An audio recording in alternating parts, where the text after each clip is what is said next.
राष्ट्रीय सांख्यिकी कार्यालय द्वारा जारी किए गए आंकड़ों के अनुसार जुलाई सितंबर की दूसरी तिमाही में भारत की जीडीपी 7.5% सिकुड़ गई है।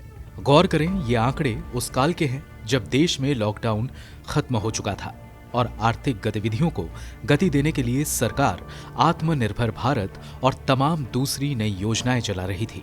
लेकिन ताजा जारी आंकड़े बताते हैं कि जुलाई सितंबर तिमाही में सरकार को जो पैसा राजकाज चलाने और कल्याणकारी योजनाओं के लिए खर्च करती है, उसमें असल में कमी आई है।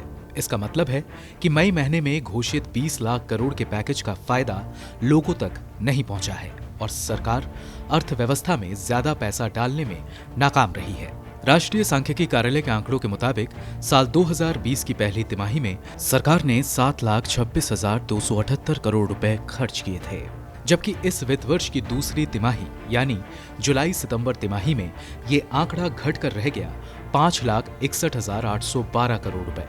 अगर इसकी तुलना पिछले साल की जुलाई सितंबर तिमाही से करें तो पता चलता है कि सरकार इस साल से ज्यादा पैसा तो पिछले साल खर्च कर रही थी। पिछले साल यही आंकड़ा था 6,85,212 करोड़ रुपए।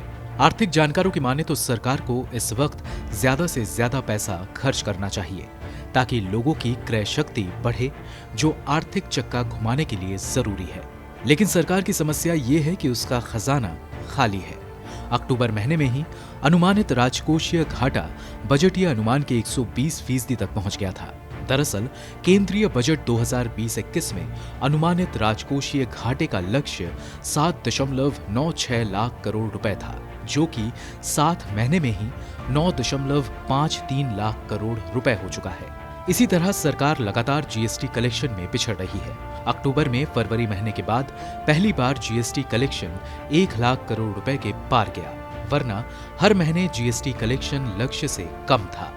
अब सरकार की सबसे बड़ी चुनौती ये है कि राजकोषीय घाटा और टैक्स वसूली के मोर्चे पर पिछड़ने के बाद वो अपने खर्च और योजनाओं के लिए पैसा कहां से लाए। राहुल गौतम की रिपोर्ट, गो न्यूज।